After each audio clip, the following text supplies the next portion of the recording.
Opa, beleza? Você pegou a nota do Enem desse ano aí, viu que tava tudo certo na parte de linguagens humanas, matemática, natureza, só que quando chegou na redação, tava uma nota brutalmente ridícula por lá. Seguinte, cara, isso aqui foi um processo que aconteceu de forma sistemática, foi para várias pessoas, você não é o único que foi penalizado dessa forma. E talvez para você aí que não tenha sido penalizado, que realmente tirou uma nota justa, você precisa entender o que está acontecendo aqui, porque a princípio, a pimenta nos olhos dos outros pode até parecer um refresco, mas se você não foi aprovado nesse ano, se a sua nota ainda não deu o suficiente para você disputar no SISU e tiver que prestar no ano que vem, cara, presta muita atenção, porque você vai ter que competir nessa mesma roleta russa, nessa mesma mega sena da virada, para sortear a sua nota, porque é isso que verdadeiramente aconteceu nesse Enem de 2025. Eu vou te explicar aqui o que aconteceu de forma bem clara para você entender como que está sendo o processo de correção, como que a gente avalia, como que está sendo a distribuição das notas. Eu conversei muito nas últimas horas aqui com algumas professoras de redação e a gente tirou algumas conclusões em relação a esse processo que eu quero compartilhar com você aqui. Primeiro de tudo, se você está perdido, cara,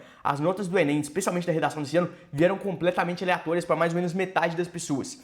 Você tinha estudantes ali que estavam acostumados a tirar notaças, nota alta, 960 nas redações que fazia em casa com a corretora particular, tirar 960, 980 na última edição do Enem de 2025, quer dizer, 2024, 2023, teve gente que meteu 960, 980 e na redação desse ano veio com a nota nível 720, 740, 760. Ou seja, a pessoa, por mais que ela se dedicasse, por mais que ela tirasse um notaço de 165 acertos, estudasse o ano inteiro para isso, qualquer nota boa é destruída por uma redação nível 740, 760, como tiveram várias esse ano que caíram nesse ponto. E cara, se você não se você é recente em relação à prova do Enem, deixa eu te falar, cara, a primeira vez que eu fiz o Enem foi em 2021.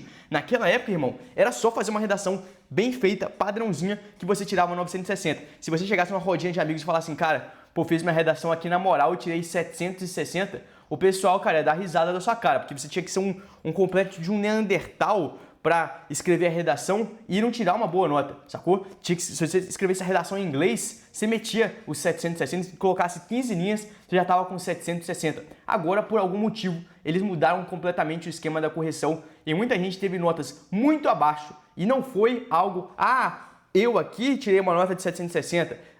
Meu amigo aqui tirou uma nota de 760. Não, foi algo escalável. Muita gente que tem nível de redação lá em cima tomou essas notas. E eu estava conversando agora, antes de gravar esse vídeo, a segunda vez que eu estou tentando gravar esse vídeo, porque meu microfone não funcionou da primeira vez.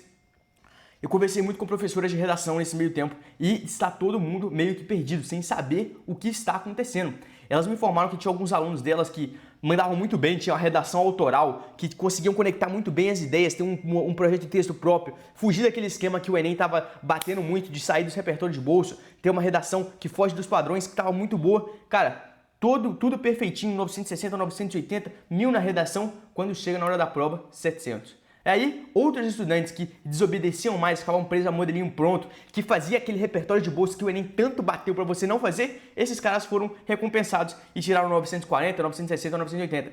Então, cara, o esquema da redação desse ano foi um negócio bizarro. Você não é o único. E, infelizmente, a gente está pagando preço por um sistema de montagem de prova, um sistema de banca de prova completamente ridículo. Já ficou na cara aí com a polêmica que deu em relação ao Clay, agora com a correção, a falta de transparência toda desse processo. Agora eu vou te explicar por que isso aconteceu. A gente estava tentando bolar aqui algumas hipóteses por qual motivo isso tem acontecido, por que nos últimos anos anteriores ali, em 2021, 2022, 2023, a gente não tinha problema com a redação. A gente teve alguns problemas, poucos agora em 2024, mas esse ano foi mais disruptivo. O que acontece?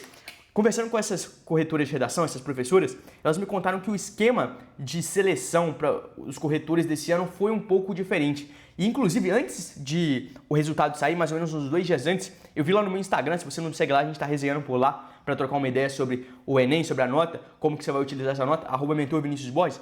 E eu estava vendo lá no Instagram, apareceu um post para mim de um cara fazendo uma carta aberta ao ministro da Educação, Camilo Santana. E ele reclamava ali das condições dos corretores de redação. Segundo ele ali, parece que cada corretor ganhava R$3 por correção do Enem que fazia. Ou seja, estava um preço muito abaixo e que era até desestimulante. Então, cara, não tinha estímulo nenhum para o cara ir realmente corrigir a redação, ele ficava no negativo.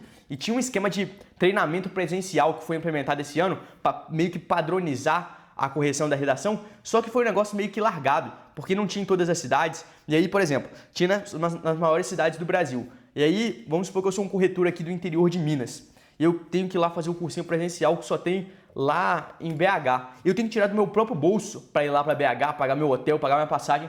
O INEP, o Ministério da Educação, não financiava nada disso. E acabou que o índice de ausência nesses treinamentos presenciais para justamente padronizar a prova do Enem em termos de correção não foi muito bom e a gente não sabe o que aconteceu. A prova do Enem é muito pouco transparente, a gente não sabe o que está acontecendo, a gente não sabe o que aconteceu no negócio do Edclay. Então, cara, foi tudo muito pouco transparente. O que parece realmente é que de duas uma, faltou critério, faltou estabelecer ali qual que vai ser as regras do jogo da redação e se ia mudar, se não ia mudar, informar os alunos quais seriam os novos critérios, porque isso não foi informado.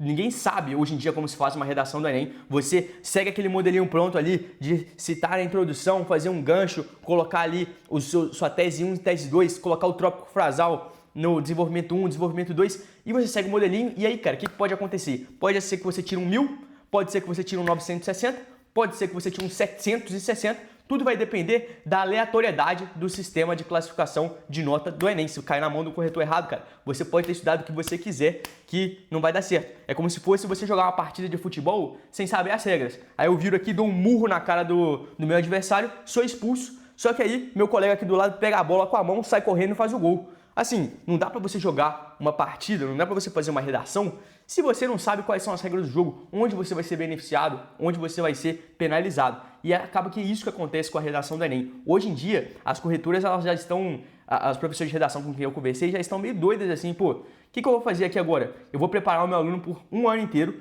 com os bases nos princípios que eu já vi de tudo no Enem. Tem professor de redação aqui cuja aluna já tirou nota 1000.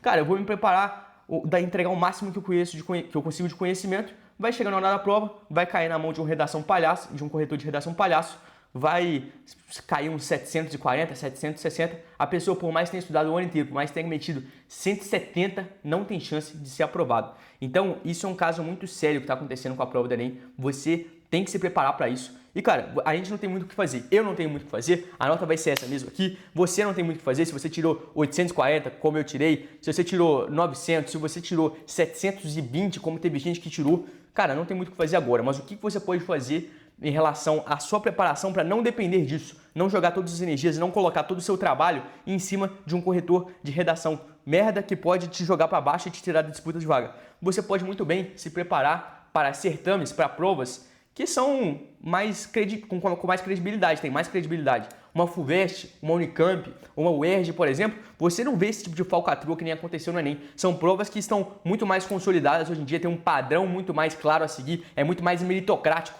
Aquele que estuda, aquele que treina a redação, consegue ter um desempenho melhor. Então, se eu tivesse no seu caso de precisar de uma aprovação em medicina, de estar batalhando um ano inteiro para isso, eu não colocaria minhas fichas 100% no Enem de modo algum. Para quê? Para você estudar um ano inteiro e depois de tomar uma porrada dessa? Eu prefiro, cara, estudar um ano inteiro e ir para guerra numa FUVEST, ir para guerra numa Unicamp, como eu fui aqui nesse ano como mentor. Fiz todas as paulistas lá, fiz a FUVEST de 84 de 90, fiz a Unifesp, fiz a Unesp, fiz a FAMEM, a FAMERP. Isso tudo para mostrar para você que se você tiver um estudo estratégico de alto desempenho para os vestibulares, você consegue ser aprovado com tranquilidade e ter uma preparação enxuta, sabendo exatamente o que você vai fazer aqui dentro da mentoria. Então é o seguinte, se você precisa disso, se você precisa guiar a sua preparação, tirar ela do eixo do Enem para ter a preparação específica para vestibulares tradicionais, claro, fazer o Enem também, porque você não perde muita coisa, só um domingo aqui e outro acolá, mas no geral, fazer sua preparação mais focada em vestibulares tradicionais para ter uma previsibilidade maior, faz total sentido você conferir como funciona a mentoria Vinícius Borges, que eu vou te preparar especificamente para o seu vestibular tradicional com metas que vão de acordo com o que você vai fazer na prova, qual é o índice de incidência dos assuntos da prova, quais são as obras literárias. A gente vai construir um planejamento estratégico tático para você amassar. São os princípios básicos que eu utilizei para já passar em medicina na USP 2 vezes, talvez pela terceira vez, pela minha nota na FUVEST 84 de 90, beleza? Então se você precisa disso, o link está na descrição. E no mais, cara, a gente precisa revoltar com isso. Eu estou muito revoltado, principalmente pelo desempenho de algumas pessoas do Instagram que me mandaram, cara, é até triste. O cara fala assim, pô, Vinícius, estudei o ano inteiro que nem um cachorro, cara, 10 horas por dia, meti 163 no Enem e não tem chance de nenhuma de ser aprovado, porque acabaram com a minha redação. É revoltante, parece que no Brasil aquele que se esforça, ele tende a ser penalizado pelas instituições públicas, mas não tem muito o que a gente fazer, só fugir desse sistema e tentar uma outra forma de ingresso na faculdade, especificamente pelos vestibulares tradicionais. Acredito que seja a senha a partir de agora, beleza? Se você precisa disso, como eu falei, o link está na descrição. Grande abraço. Conta aí nos comentários como foi sua experiência com a redação, se você percebeu a mesma coisa que eu, se você discorda, é hora de quebrar o pau nos comentários. Tamo junto, até a próxima.